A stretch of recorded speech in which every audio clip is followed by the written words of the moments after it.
Obrigado, João, pela apresentação. Uma boa tarde a todo mundo. Eu vou ativar aqui o compartilhamento da minha tela para que vocês consigam ver sobre o que eu estou falando.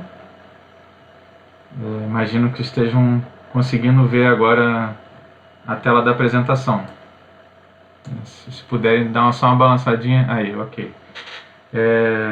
É um desafio diferente. Eu falei com o João quando ele me chamou para dar uma palestra pela primeira vez, sendo uma palestra no ambiente virtual, né? Sempre estive falando com o público, podendo olhar para as pessoas, para os alunos e quem me acompanhava no momento. Mas acho que vai ser interessante.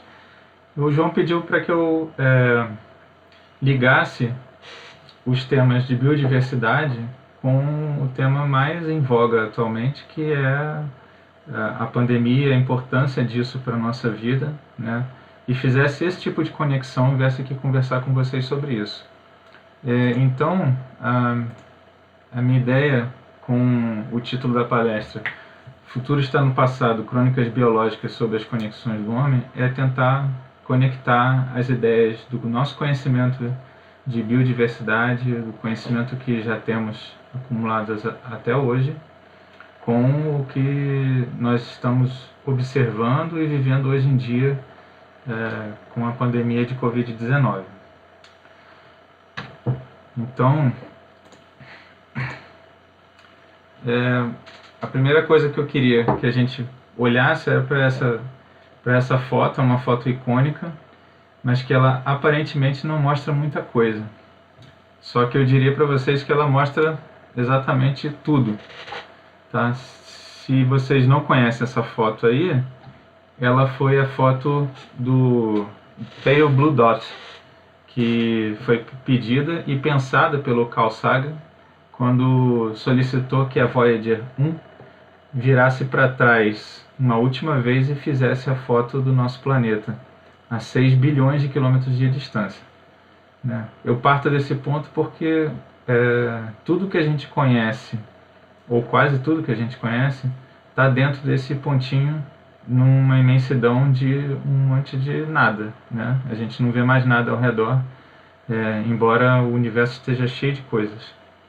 Tá? Então, nós estamos ali, tudo que já existiu, tudo que existe e tudo que possivelmente existirá próximo de nós está contido nesse pontinho aí. Colocando em escala, a gente está dentro do nosso sistema solar, nós somos essa coisinha que está ali no canto inferior esquerdo, tá? Isso em escala para o nosso sistema.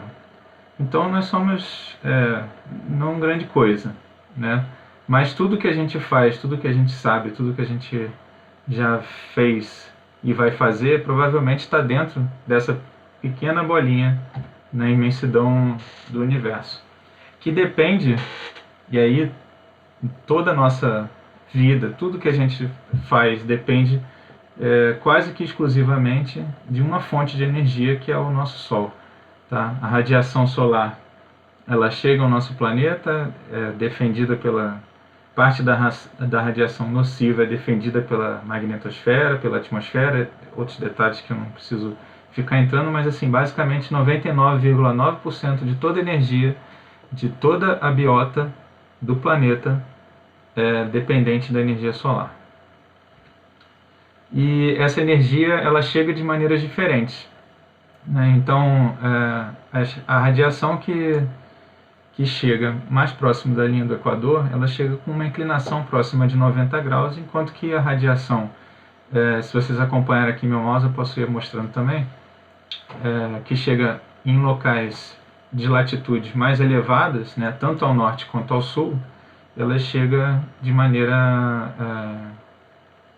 mais espalhada e, portanto, com menor quantidade de energia por unidade de área, né? Então, se nós fizéssemos um simples experimento em casa com uma lâmpada, a gente poderia medir a temperatura em áreas que recebessem uma luz intensa, mas espalhada em uma área maior, com uma superfície que recebesse uma luz intensa em uma determinada área menor, né? Certamente a de área maior atingiria temperaturas mais baixas do que a outra. É a mesma lógica para o planeta inteiro. Ok? Isso gera, chegando já para o nosso tema principal, essa diferença de entrada de energia e como que essa energia chega ao planeta gera os padrões de biodiversidade que a gente observa no planeta, né? Pegando o globo terrestre e abrindo de uma forma planificada, a gente pode observar que dentro dessas faixas aqui pontilhadas que eu sinalizei no mapa, que são os trópicos de Câncer e Capricórnio, né, e próximas à linha do Equador, que é a faixa contínua, a gente tem os maiores índices de biodiversidade do planeta, tá? Que são aqui representados pelas cores mais para próximo do vermelho, né? Aqui embaixo tem a legenda.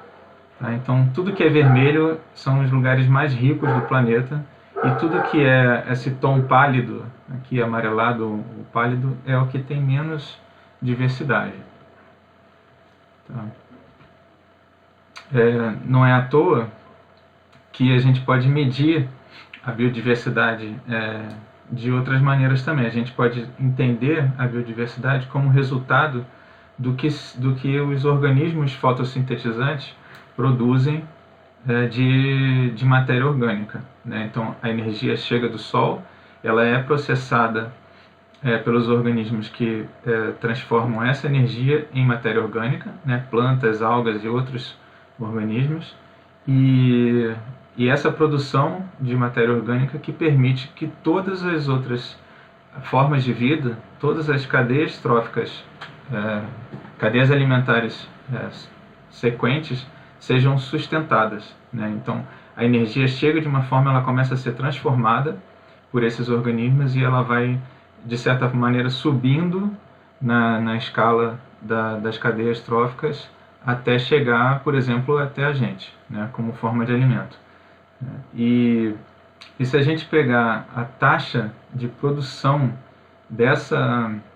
desses organismos fotossintetizantes, a gente vai perceber também que existe uma bela relação entre a quantidade de energia que chega do Sol com a quantidade de matéria orgânica bruta que é produzida por esses organismos, né? Se a gente diminuir a quantidade de energia, a quantidade de matéria bruta que esses organismos produzem pela energia que eles próprios consomem, porque eles também precisam viver, a gente chega a essa medida aqui que está na tela para vocês, que é a produtividade primária líquida, né? Então, é o que se produz no total menos o que se consome, né? Falando dos organismos que produzem.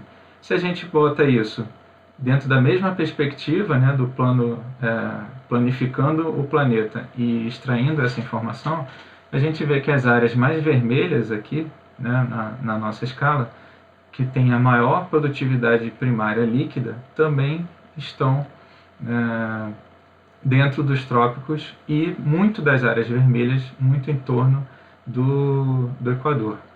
Isto é, a área onde a incidência da energia solar é mais intensa, né? Onde os ângulos de entrada da luz são mais intensos, onde a distância, o tamanho da atmosfera é menor, então a quantidade de energia que chega e que pode ser transformada em matéria orgânica também é maior, né?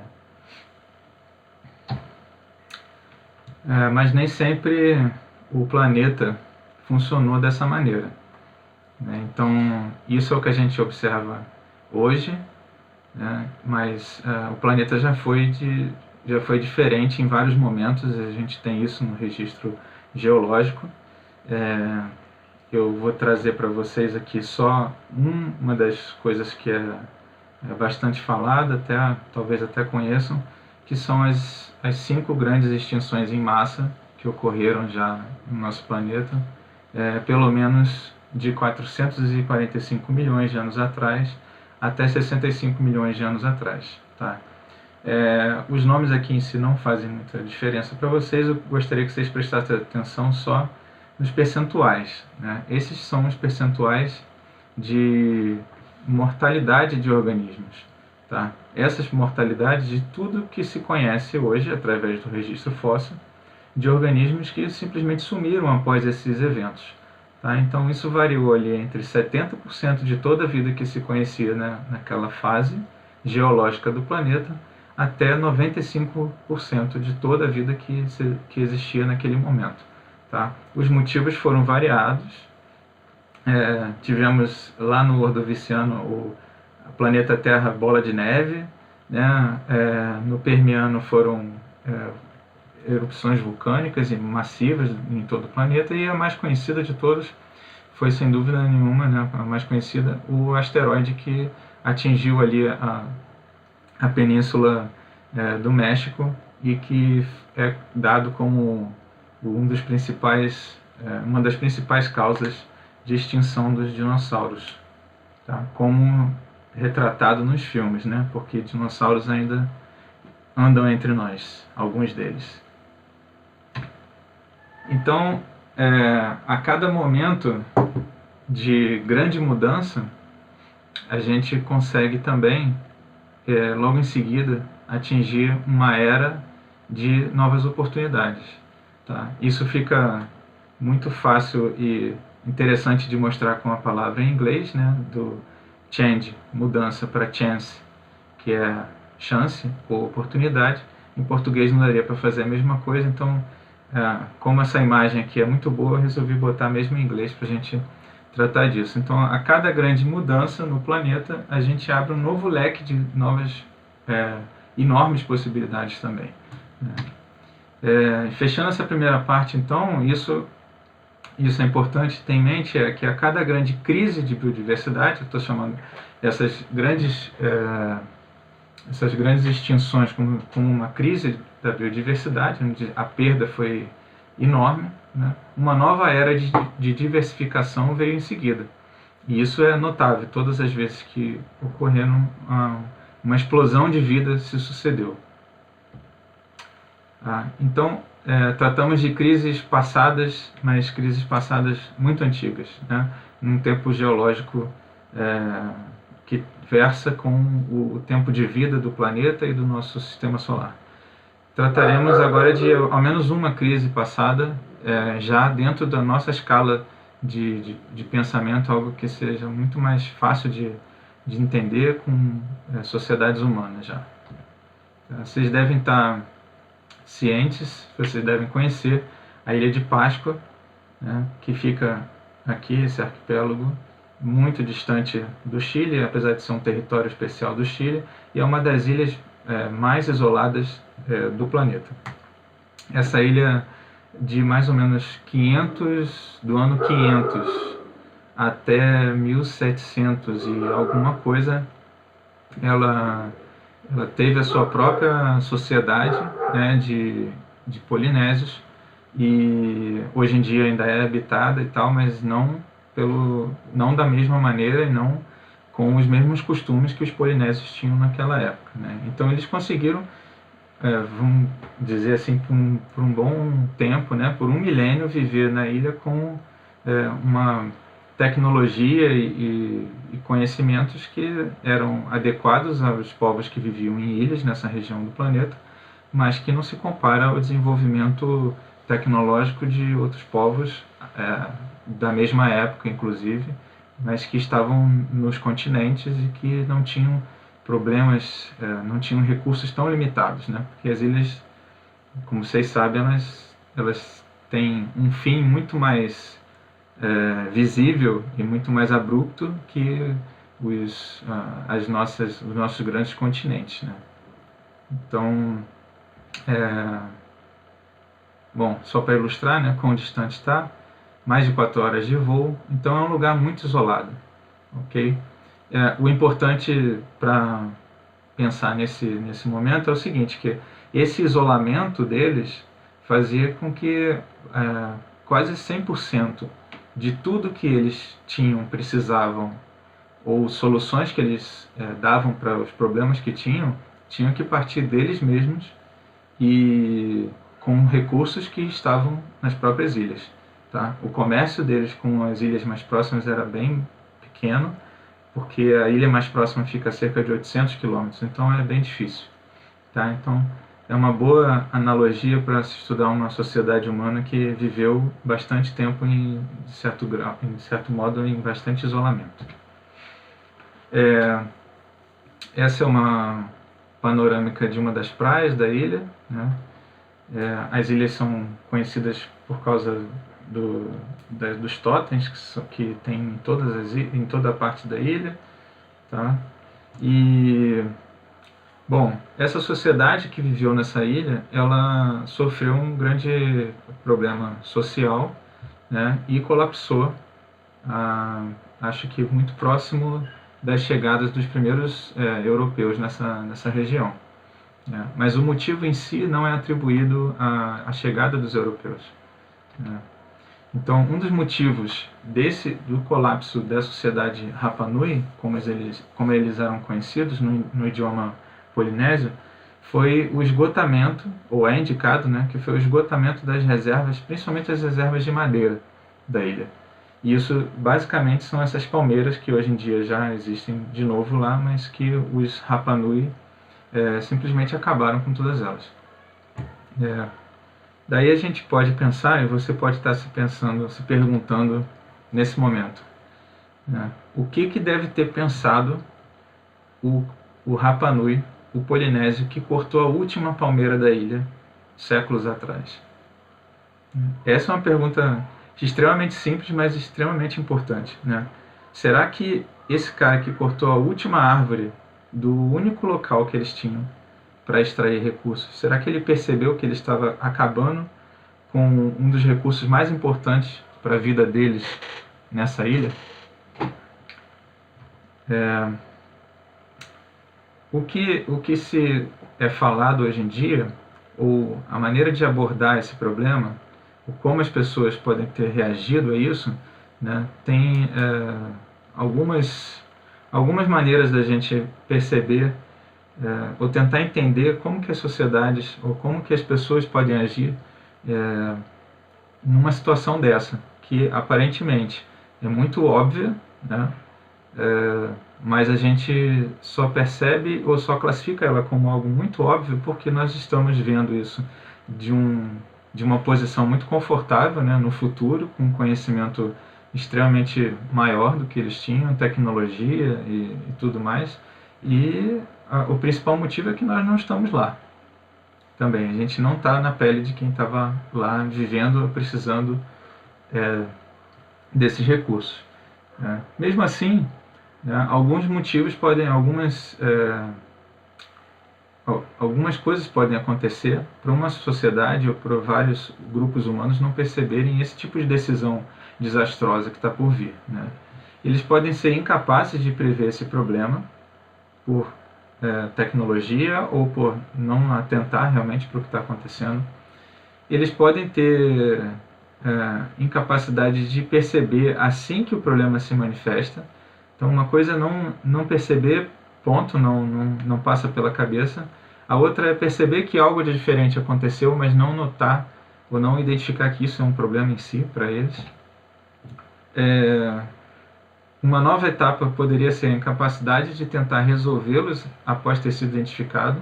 E aí a tecnologia pode ter muito a ver com isso, né? Então, eles podem identificar, nós temos um problema sério de recursos e não saberem ou não terem meios de resolver isso. Ou então eles podem tentar resolver, né, identificar, tentar resolver e mesmo assim não conseguir, né? Então tem uma série de questões envolvidas nisso. Além de toda essa forma de abordar, como essas decisões podem surgir, como elas podem impactar as sociedades, a gente pode também considerar, eu acho que isso é muito importante, que as pessoas que estão no momento vivendo essas mudanças graduais ambientais, elas podem não perceber que algo está acontecendo, por causa do que é chamada de amnésia ambiental, que eu grifei aqui em vermelho. Então, assim, mudanças graduais no ambiente, em escala de tempo semelhante à nossa escala de vida, não seriam perceptíveis para a gente, sem que a gente tenha instrumentos que consigam mostrar para nós que algo está acontecendo, né? Então, é muito fácil de perceber isso quando você visita o seu amigo ou alguém da família que tem uma criança, né, teve filho, está pequenininho, e você visita uma vez eles a cada ano. Para você que está visitando e só vendo a criança uma vez por ano, as mudanças são abruptas. E a cada vez que você vê essa criança, você vira para ela e diz: nossa, como você cresceu. Tem uma hora que a criança vai ficar de saco cheio de ouvir isso e fica envergonhada e tal, detesta ouvir esse tipo de coisa. Nossa, como está grande, como cresceu. É óbvio, né? Você vê ela uma vez por ano, as diferenças são sempre gritantes para ti. Mas para os pais dessa criança, as diferenças são mínimas, diariamente. E eles não percebem, a menos que eles parem para olhar para a criança ou que eles meçam, como muitos pais fazem numa reguinha colada na porta do quarto da criança, ou no batente da porta, e eles vão medindo a cada mês ou a cada período que determinarem lá. Eles não vão perceber direito essa mudança porque eles vivenciam a mudança no cotidiano deles. Todo dia a criança muda um pouquinho, todo dia nós mudamos um pouquinho, todo dia o ambiente muda um pouquinho. Então, a gente pode não perceber o que está acontecendo. O Rapa Nui que cortou a última árvore pode não ter notado que ele estava cortando a última árvore, porque ele já provavelmente nasceu numa ilha que já não tinha mais quase nenhuma árvore. Então ele pode ter achado que aquilo ali era simplesmente uma de pouquíssimas que havia lá e que ele não estava fazendo nada de errado.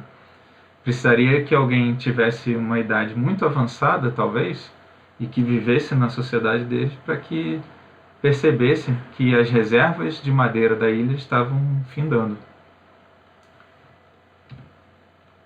Então, a segunda mensagem importante é que existe conexão e a biodiversidade e tudo que nos cerca, elas estão mais ou menos conectadas a nós em maneiras de uma rede, tá? Essas redes elas se conectam em maior ou menor grau, dependendo, né, do tamanho da bolinha aqui, nessa figura, né? E elas podem ser mais importantes para um determinado assunto ou para outro, que você pode considerar como sendo as cores aqui. Então, tudo está conectado desde a entrada de energia através do Sol até, por exemplo, a quantidade de madeira ou de árvores que tem numa ilha isolada no meio do Pacífico.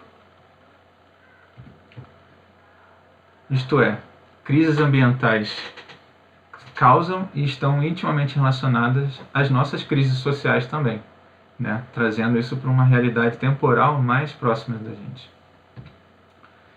O terceiro ponto que eu separei para vocês é: e quando nós viramos o recurso? Né? Eu venho falando de recurso como energia, o recurso foi madeira já na segunda parte, né? E sempre outras espécies, mas e quando nós somos a comida? Eu separei aqui, nos dados da Organização Mundial da Saúde, só de 2011 a 2017 nós tivemos cerca de 1.300 surtos epidêmicos no mundo todo. E vocês podem ver que a distribuição desses surtos no planeta, como é que foi, né? Me surpreende o número de surtos de cólera e de Zika vírus também, muito, muito grave, né? Isso. Meningite também é uma doença gravíssima. Tá? Então, assim, epidemias são bastante comuns, né? E são doenças, são eventos de disseminação de uma doença, né, rapidamente sobre uma população.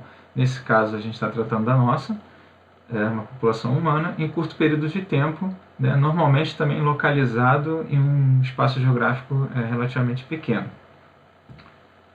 Então, eu separei também uma listagem, vocês não precisam prestar muita atenção no que está escrito, mas só para dar uma noção do quanto existe, né, de 239 grandes epidemias passadas que já ocorreram na nossa sociedade. Essas 21 aqui, elas têm dados ou estimativas bastante confiáveis de que elas mataram mais de 1 milhão de pessoas. Tá? Eu chamo só atenção para a varíola e a peste negra, que acometeram nossas populações por mais de milênio. Tá? São vários surtos. Alguns estudiosos dizem que elas, na verdade, nunca deixaram de ocorrer, que eram pandemias ou epidemias muito graves ininterruptamente, né? E a gripe de 1918, apelidada de gripe espanhola, mas que começou nos Estados Unidos e só foi assim apelidada porque a Espanha ela era neutra na Primeira Guerra Mundial e foi o primeiro país a notificar o surto. Os outros países esconderam isso para não ser reconhecido como uma fraqueza durante a guerra, né?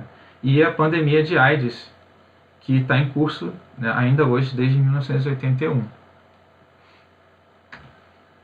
Colocando em escala de tamanho, e o tamanho da bolinha aqui, né, é o quanto de pessoas foram mortas pelas grandes pandemias, né, que são epidemias de doenças, só que não numa escala geográfica pequena ou num local muito limitado, né? Então eles atingem não só uma grande região geográfica, mas também pode atingir todos os povos, né? Como aqui está a varíola, aqui está a gripe espanhola, tá? O HIV/AIDS matando muita gente, né? E o Covid-19, quando essa figura foi feita, estava lá com 8.300 vítimas. Hoje em dia, isso já caminharia aqui para o lado, porque a gente está com 415 mil pessoas que já faleceram por Covid. Bom, e por que falar de epidemias e pandemias é relevante ou tem a ver com biodiversidade? Porque 60% das doenças que nós temos e que são responsáveis por muitas mortes na nossa sociedade vêm justamente de animais selvagens ou animais domésticos que estão próximos a nós, né? Ou animais de corte, nesse caso. Isso é uma proporção altíssima. Alguns exemplos são leptospirose, a influenza A, o ebola, o HIV, toxoplasmose. A lista é infinita, é muito grande essa lista, eu só coloquei aqui alguns exemplos. E como é que isso funciona? Esse modelo bem simplificado aqui, né, a gente poderia considerar uma grande região geográfica ou o próprio planeta, né, com diversos compartimentos dentro dele, né? Então, o compartimento da fauna silvestre, o compartimento da fauna silvestre que não está próximo da gente, da fauna silvestre que consegue viver próximo de nós, né? Nas cidades é muito comum, né? Os urubus, outras aves que vivem nas matas próximas da cidade, mas estão sempre dentro da cidade também. Outros organismos, né? Muito comum, gambás e outros bichos que se aproximam muito, se beneficiam dessa proximidade com a gente para conseguir recursos, né? Então, os animais silvestres peridomésticos, né? Os nossos animais de corte, mais recentemente na nossa história, os nossos pets, que podem ter contato diretamente com os animais de corte, até com os da fauna silvestre também, né? E tudo isso em contato com a gente, né? Nós podemos ter contato com a fauna silvestre, ela com os animais de corte, e esses três compartimentos aqui, que se encostam muito, podem fazer com que esses patógenos, esses agentes de doenças desses organismos da fauna silvestre ou dessa peridoméstica saltem, né, e passem a atingir a nós também, né? Boa parte desses organismos são bastante simples, são vírus, bactérias e outros tipos de organismos bastante simples que conseguem lidar muito bem com fisiologias até muito distantes, né? Como aves e no nosso caso, a nossa fisiologia de mamíferos, né? Então a gripe aviária é isso, é uma gripe que é um vírus que saiu das aves e veio para a gente, a gripe suína e uma série de outros exemplos também. E aí, voltando à lógica do início da minha fala, espacializando isso no nosso mapa mundi, se a gente colocar no mesmo mapa o número de espécies que está suscetível a carregar esse tipo de patógeno, né, esses agentes de doenças, que nesse caso são chamadas de zoonoses, porque vêm de organismos, de organismos silvestres, e o número de possíveis hospedeiros dessas doenças, e se a gente coloca isso, né, numa numa imagem de frequência, né, ou de quentura, como está nessa figura aqui, onde o branquinho ou o amarelinho são as menores concentrações, né, a menor frequência de espécies com zoonose, e o roxo é a de maior concentração, a gente novamente observa que tem muita coisa, muita doença zoonótica, né, dentro dessa área aqui, onde estão os dois trópicos, né, de Capricórnio e de Câncer, que curiosamente, mas não por acaso, é a área do planeta que recebe a maior quantidade de energia solar e também a área do planeta todo que tem a maior biodiversidade. Então, mais energia quer dizer maior produção de matéria orgânica, que no final das contas vira, né, é transformada em mais espécies, mais habitat, e também mais doenças. Tá? Por que a gente observa aqui em cima, no hemisfério norte, nessas grandes áreas continentais, que há assim, uma certa concentração também de doenças zoonóticas aqui em cima? Porque aqui há uma grande concentração de espécies de médio e grande porte de mamíferos, né, de médio e grande porte.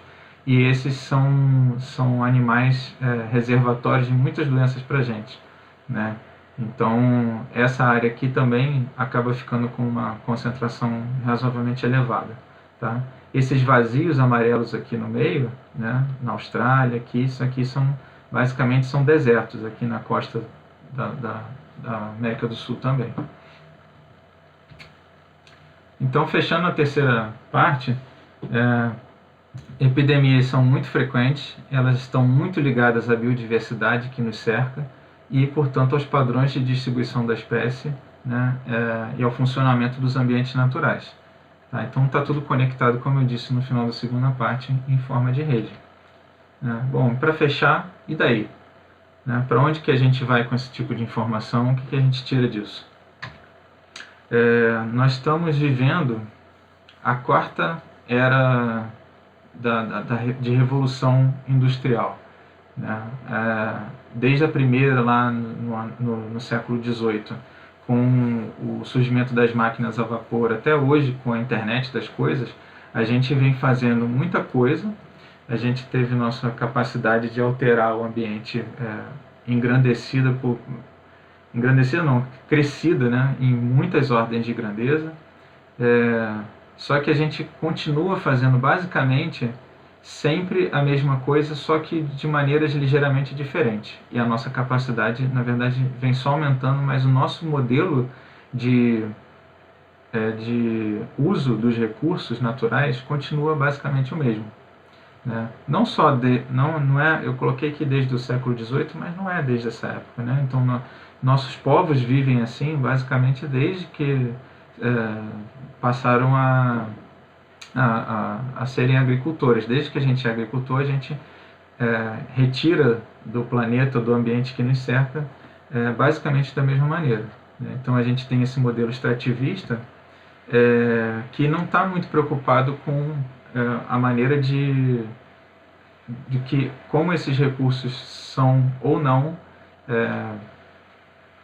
repostos no ambiente. Né? Então isso se replica também na hora que a gente pensa no modelo de desenvolvimento econômico, né? Que é basicamente, assim, encurtando muito a conversa e sendo bastante resumido aqui, né? O modelo atual, tanto as escolas liberais de pensamento econômico quanto as escolas mais socialistas, a direita e a esquerda, que é tão debatido hoje em dia, elas vêm basicamente de uma discussão que ocorreu lá no século XIX, de 1850, 1860, por ali. Essas teorias nasceram mais ou menos nessa época.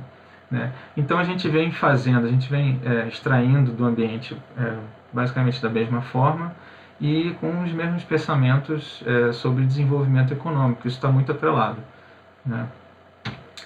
O resultado disso é que a gente extrai do ambiente recursos não renováveis e não sei se a gente está, de fato, pensando sobre esses recursos, de que maneira a gente vai substituir, por exemplo, minérios que eventualmente acabarão. né? Então isso é uma coisa a se pensar. Essa alteração ela pode reverberar em outras áreas da biodiversidade e influenciar na nossa sociedade, né? Por isso se fala hoje em dia na sexta extinção em massa, né, que estaria ocorrendo desde a última era do gelo, lá no Pleistoceno, né, que ocorreu de 2 milhões de anos para cá, né, e se intensificou há 11 mil anos até o presente, quando a gente deixou de ser, simplificando bastante, quando a gente deixou de ser caçador-coletor e passamos a ser uma sociedade agricultora, né? Então, dessa época para cá, atribui-se muito das extinções de organismos à nossa presença, né? E nos últimos 400 anos, que quando os dados ficam mais confiáveis e tem registro histórico através de livros e tal, calcula-se que cerca de 800, 750 espécies, né, tanto de vertebrados quanto de invertebrados, foram perdidas e estiveram relacionadas à nossa maneira de explorar os recursos. Daí eu me pergunto, e vocês podem estar se perguntando também, será que a gente estaria como os Rapanui estiveram em nosso momento de amnésia ambiental? O ambiente mudando ao nosso redor e a gente não está percebendo o que está acontecendo com os nossos recursos e o que está acontecendo ao nosso redor? Eu não sei se a gente está vivendo isso, mas a gente tenta fazer coisa errada a todo momento, né? Eu extraí algumas notícias aqui para mostrar para vocês. Por exemplo, a MP da regularização fundiária, né, que ia dar anistia a um monte de áreas que foram ilegalmente invadidas na Amazônia, né? Foi apelidada, né, da MP da grilagem, tal. Tem um grande debate nos meios de comunicação sobre essa MP, né? Outro exemplo é o projeto que regulamenta manejo, caça e controle de caça no Brasil, né, que no final das contas seria a revogação da Lei de Proteção à Fauna, né?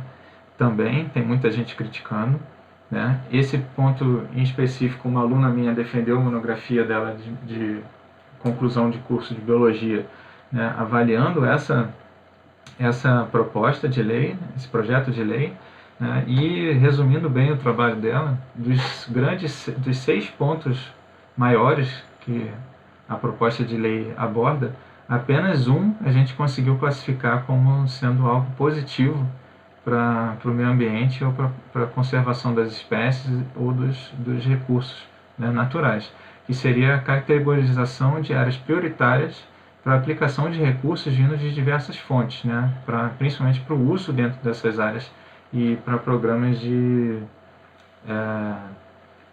conservação. Todos os outros 5 pontos foram classificados por nós de acordo com os critérios que a gente estabeleceu estudando a lei, né, seriam não só negativos, mas também seriam juridicamente errados em alguns momentos, porque sobreporiam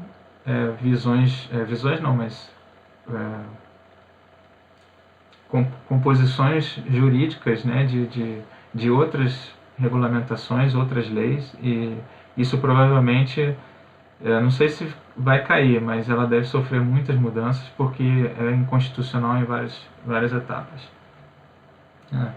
Recentemente, a área de 1.000 hectares lá na Chapada dos Veadeiros, que foi também desmatada, isso ocorreu na semana passada, tá? Essa foi, a foto não está muito boa, mas foi a foto que foi divulgada da área que foi devastada lá. 1.000 hectares é bastante coisa, né? Então essas são as nossas tentativas. Acho que não estamos tentando, né, principalmente aqui no Brasil, já há alguns anos, muitos anos, já não estamos tentando resolver muito esse problema ou pensar sobre isso, sobre como tratar os nossos recursos e como racionalizar esse uso, né? Enquanto isso, um exemplo positivo, também recentemente vi a Holanda se preparando para que o modelo econômico deles pós-pandemia, né, fosse algo pensado já do meio da pandemia, né? Então isso nos dá uma perspectiva de que alguém está pensando no futuro, não somos nós, e certamente teremos que aprender muito com o que eles estiverem pensando por lá. Então, estão pensando em um modelo não predatório, né? Não esse extrativismo que a gente vem fazendo há séculos. Né? E com oportunidades eu vejo justamente o processo da pandemia de ter causado uma diminuição muito grande da movimentação humana, né? E, por exemplo, nessa figura aqui, na parte de cima o ano de 2019 e na parte de baixo o ano de 2020, exatamente para o mesmo período, né? A poluição em torno da cidade de Wuhan, lá na China. Então, isso aconteceu em todas as cidades, os grandes centros. Eu estou em BH, isso foi visto aqui. Se quem estiver em São Paulo pode ver em São Paulo a mesma coisa, no Rio também.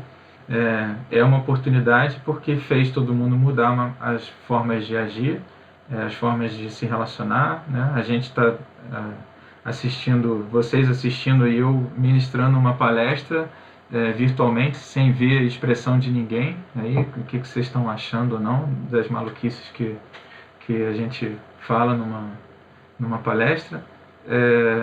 E isso é uma maneira de tratar os assuntos de forma diferente, né? Então, a pandemia nos trouxe essa nova perspectiva e pode ser um momento de aprendizado bastante grande se a gente quiser aprender, né? Novamente, então, para concluir, não há como não deixar de pensar nas redes, né? Em como que os assuntos estão conectados desde do mais amplo possível, desde a energia que vem do Sol até as consequências do dia a dia na nossa sociedade, né? Então, as epidemias, as crises sanitárias, as crises ambientais, crises sociais, tudo isso está conectado de alguma maneira, né? A gente tem que aprender a discernir o que está acontecendo e identificar como que esses fatores se relacionam para que a gente não caia na besteira de fazer mais besteira ou de continuar errando nos pontos que não precisam ser errados, né? A gente vive como se fosse numa ilha, né? É uma biosfera que é fechada, ela está interconectada, ela é interativa e ela é iterativa, né? Então ela toda se conecta, ela toda interage e essa interação ela é repetida no tempo ininterruptamente, né? E aí eu deixo para vocês, então vocês vão poder consultar a minha apresentação, né? Algumas dicas de leitura bastante interessantes não só sobre o que eu falei, mas as conexões desses assuntos todos. Eu fico agradecido de ter falado para vocês. Estourei um pouquinho o tempo que eu prometi para o João, mas acredito que deu para passar o conteúdo que eu gostaria. Obrigado.